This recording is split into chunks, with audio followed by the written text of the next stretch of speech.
तो सभी को प्रणाम। और सबसे पहले मैं इस प्रतिष्ठित अंतर्राष्ट्रीय संगोष्ठी में आमंत्रित किए जाने के लिए अपनी हार्दिक कृतज्ञता प्रकट करना चाहती हूँ। आप सभी के द्वारा आयोजित इस संगोष्ठी में हिस्सा लेना मेरे लिए अत्यंत सम्मान की बात है। संक्षेप में मैं अपना परिचय देना चाहूंगी। मैं जापान के ओसाका विश्वविद्यालय के हिंदी विभाग की अध्यक्ष के रूप में हिंदी पढ़ा रही हूँ। मेरा विषय हिंदी साहित्य, विशेष रूप से भक्तिकालीन और रीतिकालीन छंद विधान है।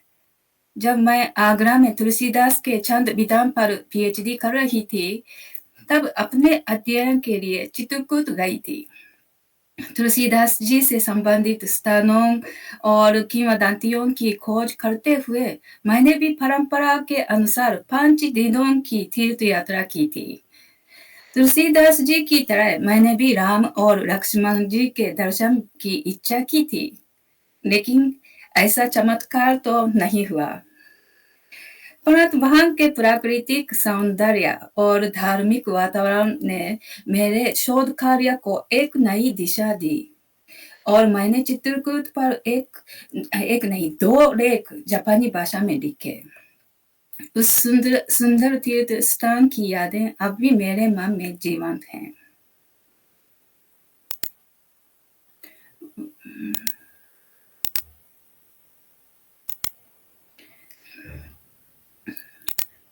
दिख रहा है ना? अच्छा, तो आज के नए भाषण में मैं तुलसीदास के साहित्य की महिमा को छंद के माध्यम से व्यक्त करना चाहूंगी। आजकल भारत में छंद पर अध्ययन करने वाले लोग कम होते जा रहे हैं, परंतु मैं ये बताना चाहूंगी कि तुलसीदास के साहित्य को छंद विधान के दृष्टिकोण से देखा जाए तो उसकी महिमा और उजागर हो जाती है। पद्य के स्वरूप की दृष्टि से गोस्वामी जी के समक्ष कई शायरियां प्रचलित थीं। रामचंद्र शुक्ल जी ने अपनी पुस्तक हिंदी साहित्य का इतिहास में इस प्रकार 5 शायरियां उल्लेख की थी।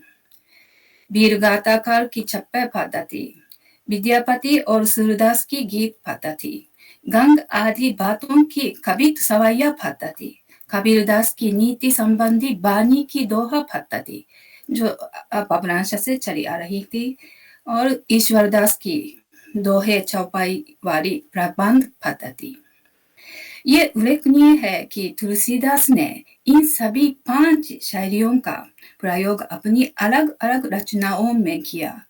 जैसे चप्पे और कवित सवैया का प्रयोग कवितावली में मिलता है, गीत पद्धति का प्रयोग गीतावली और कृष्ण गीतावली में देखा जा सकता है। दोहों के लिए दोहावली प्रसिद्ध है और दोहा चौपाई का सबसे अच्छा उदाहरण रामचरितमानस में मिलता है। इस तरफ उस समय प्रचलित इन चंद शायरियां और तुलसीदास जी की शायरी में समानता होने के कारण ये अनुमान लगाया गया होगा कि तुलसीदास और अन्य कवियों के बीच घनिष्ठ संबंध था। कई प्रसंग तो नवादास की भक्तमाल में चर्चित है, जैसे तुलसीदास जी का कृष्ण भक्ति और वृंदावन में सूरदास से मिलने का प्रसंग, जो संभवतः कृष्ण गीतावली की गीत पद्धति के कारण हुआ होगा। रसकांत, जो कवित सवैया के कवि के रूप में बहुत प्रसिद्ध हैं, उनके संबंध में भी ये उल्लेख है कि संवत 1787 में बेनी माधवदास द्वारा रचित नूर गुसाइन चरित में तुलसीदास और रसकांत का प्रसंग मिलता है। इस पुस्तक में यह भी वर्णित है कि तुलसीदास और मीराबाई के एक दूसरे को कवित सवैया भेजे और तुलसीदास और अब्दुल रहीम खान ने बरवाई का आदान प्रदान किया, क्योंकि तुलसीदास ने बरवाई रामायण की रचना की थी।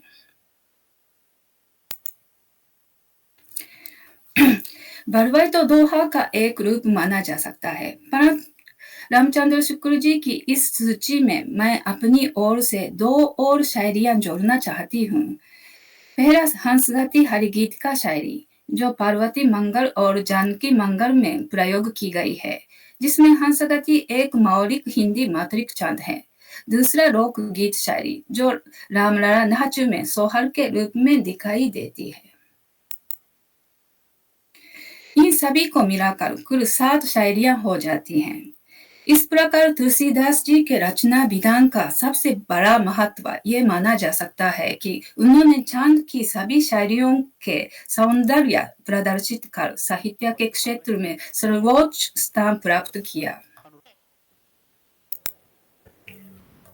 अब तक मैंने तुलसीदास जी की विभिन्न रचनाओं में प्रयुक्त छंदों के बारे में बात की। अब मैं विशेष रूप से रामचरितमानस में प्रयोग किए गए विविध छंदों पर चर्चा करना चाहूंगी। रामचरितमानस के कई ग्रंथों या संस्करणों में छाओ, दो, सो और छंग के निशान लिखे गए हैं। यहीं भी दिखाई देती है छाओ, ये छाओ है, छा है, दो है, सो है। ये चौपाई, दोहा, सोरता और छंद को संकेत करते हैं। संस्कृत श्लोक जो देवताओं को समर्पित होते हैं, वार्णिक छंद यानी अक्षर छंद में रचे गए हैं। प्रत्येक कांड की शुरुआत और अंतिम कांड उत्तरकांड की समाप्ति में श्लोक का होना इस ग्रंथ के धार्मिक महत्व को और बढ़ा देता है। श्लोक के भी 7 प्रकार के हैं, जैसे अनुष्टुप, शार्दूला, विक्रीडिता, वसंत तिलका, इंद्र वज्रा, मालिनी, श्रगधरा, रथोदत्ता और पंचचामर।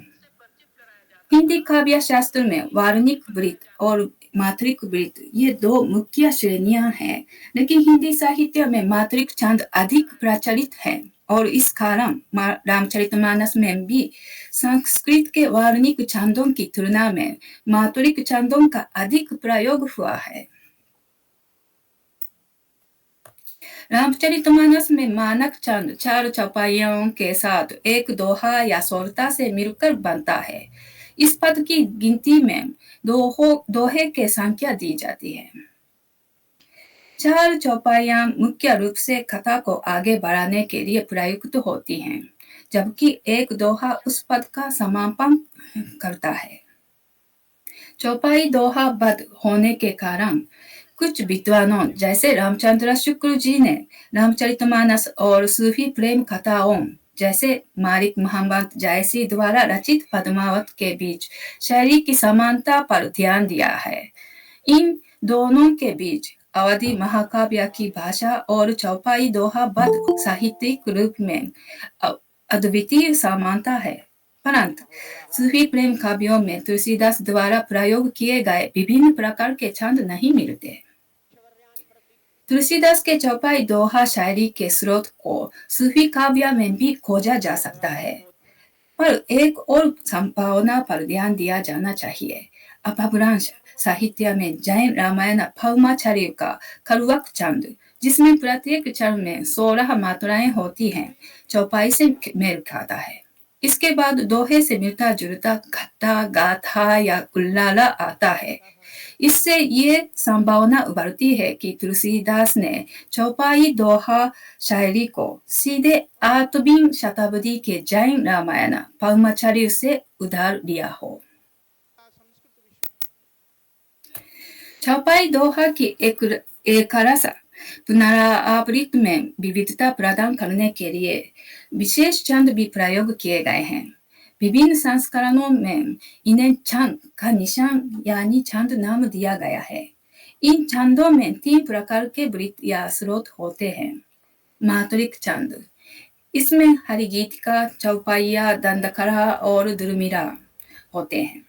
वारुणिक से मात्रिक बने छंद जैसे तोमर, जिसे हिंदी छंद शास्त्र में मात्रिक छंद के रूप में परिभाषित किया गया है, लेकिन प्राकृत भयंगरम में इसे वार्णिक छंद के रूप में वर्गीकृत किया गया है। और संस्कृत वर्ण वृत्त के छंद जैसे टोटक, ब्राह्मणिका और भुजंगप्रायत। सिर्फ रामचरितमानस में भी इतनी विविधता छंद विधा में देखने को मिलती है। विविधता के अतिरिक्त नियमबद्धता भी रामचरितमानस के छंद विधान की एक विशेषता है। अयोध्या कांड में गीता प्रेस और नागरी प्रचारिणी सभा के संस्करणों में चौपाई दोहा पद की संख्या 326 है। 326 है। अयोध्या कांड में 4 चौपाइयों और एक दोहे का प्रयोग 24 बार करने के बाद एक विशेष छंदी पद आता है, जिसमें 4 चौपाइयों के बाद एक हरिगीतिका और उसके साथ एक सोरता होता है। अर्थात 25वें दोहे की जगह सोरता आता है और उसके पहले एक हरिगीतिका होती है। ये क्रम 25वें, 50वें, 50वें, 75वें और 100वें पद में दिखाई देता है। इसके बाद 126वें पद में ये पुनः आता है और फिर हर 25वें पद पर इस प्रकार के विशेष छंद मिलते हैं। इसी कारण गीता प्रेस और नागरी प्रचारिणी सभा के संस्करण में कुल मिलाकर 326 चौपाई दोहा पद हैं। परंतु विश्वनाथ प्रसाद मिश्र जी द्वारा संपादित काशी संस्करण में 325 पद हैं। एक पद कम होने से 25वें विशेष छंदी पद की नियमबद्धता स्पष्ट होती है। इसलिए काशी संस्करण में एक पद कम हो गया। इसका कारण जांचना आवश्यक है। यदि एक पद हटाया गया हो तो ये एक महत्वपूर्ण संशोधन है। विभिन्न संस्करणों की तुलना करने पर काशी संस्करण के 110वें पद में समस्या दिखाई देती है। ये है बाईं तरफ तो काशी संस्करण और दाईं तरफ तो बाईं तरफ तो नागरी प्रचारिणी सभा या गीता प्रेस के जो संस्करण के हैं। अब 110वें पद को देखिए। आप सभी जानते होंगे कि ये पद असामान्य और लंबा है। इसमें 4 चौपाइयों के बाद एक दोहा आता है और फिर 4 चौपाइयों के बाद एक और दोहा, अर्थात 2 पद्यों को मिलाकर इसे एक ही संख्या 110 दी गई है। बाईं तरफ तो सिर्फ 110 है, पर दाईं तरफ देखिएगा इस स्लाइड में 110 और 111 दो भागों में वो बांटा गया है। इसको देखकर सबसे पहले मैंने सोचा था कि हर 25वें पद में चौपाई हरिगीत का सोरता आने के नियम को बनाए रखने के लिए इस प्रकार का एक लंबा पद बनाया गया होगा। लेकिन सच्चाई कुछ और ही है। ध्यान से देखने पर पता चलता है कि इसमें तिही अवसर से जिमी बुखा तक एकदम अलग प्रसंग है। काशी संस्करण में इसे पूर्व के निशान से संकेत किया गया है। यहाँ जो मैंने वो थारा का जो निशान लगाया है यही है। इसमें एक तपस्वी आकर राम, सीता और लक्ष्मण को प्रणाम करता है, जिसके बाद तीनों ने उस तपस्वी को आलिंगन किया। विश्वनाथ प्रसाद मिश्र जी ने अपने संस्करण के आत्मनिवेदन में लिखा है कि मानस के प्राचीन हस्तलेखों में जहां कोई प्रक्षेप आया है वहां मूल दोहा संख्या अनाहत ही रखी गई है। ये तापस प्रसंग मानस के प्राचीन हस्तलेखों में मिलता है। उनका मानना है कि ये तापस स्वयं तुलसीदास जी हैं और उन्होंने ही ये संशोधन किया है।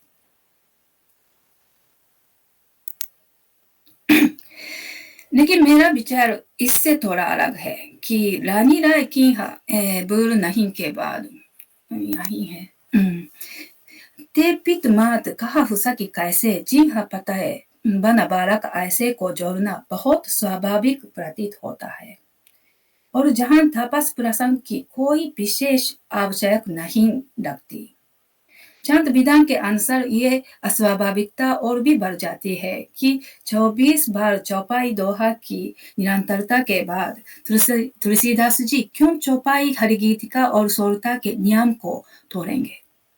यदि कुछ जोड़ना ही था तो इस नियम का पालन करते हुए कुछ पंक्तियों को हटाकर या संशोधित करके जोड़ना अधिक उचित होता। इसलिए ये निष्कर्ष निकालना अधिक उचित होगा कि छांद विधान के अनुसार इस तापस प्रसंग को किसी अन्य द्वारा की गई प्रविष्टि मानना अधिक तर्कसंगत है। इस तरह रामचरितमानस के 7 खंडों में छंदों की बड़ी संख्या का प्रयोग होने के बावजूद अयोध्या कांड में छंदों की संख्या अपेक्षाकृत कम है और उसमें एक विशेष नियमबद्धता देखी जाती है। ये सवाल उठता है कि क्यों केवल अयोध्या कांड में ऐसी विशेषता है और इसका कारण क्या हो सकता है। इस समस्या के समाधान के लिए रामचरितमानस के रचनाकार पर ध्यान देना आवश्यक है। जैसा कि विश्वनाथ प्रसाद मिश्र जी ने कहा है कि तुलसीदास जी ने संवत 1631 में रामनवमी के दिन राम रचना शुरू की और संवत 1680 में इसे पूरा किया।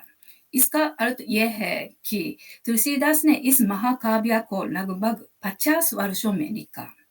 यह संभव है कि इन 50 वर्षों के दौरान रामचरितमानस की शायरी में कुछ परिवर्तन हुए हों। इससे संबंधित एक और प्रश्न उठता है, भले ही 50 सालों में शायरी के बदलाव आया हो, फिर भी केवल अयोध्या कांड ही इस प्रकार से नियमबद्ध क्यों है? ये विशेष नियमबद्धता केवल अयोध्या कांड में ही क्यों दिखाई देती? इसके लिए मैं आप सभी का ध्यान रामचरितमानस की रचना प्रक्रिया की ओर खींचना चाहती हूँ। आपको कौन सी प्रक्रिया अधिक उचित लगती है? क्या तुलसीदास ने बालाकांड से शुरू कर उत्तराकांड तक की रचना की होगी, या फिर उन्होंने अयोध्या कांड से शुरुआत की हो और बाद में अन्य कांडों की रचना की हो? यदि तुलसीदास ने अयोध्या कांड से शुरुआत की हो तो इस शैलीगत अंतर का कारण स्पष्ट हो सकता है। मेरा मानना है कि तुलसी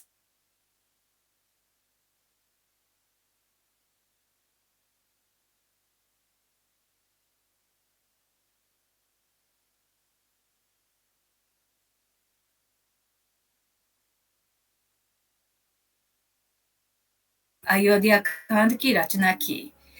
ये माना जाता है कि तुलसीदास ने अयोध्या जाकर रामचरितमानस की रचना शुरू की।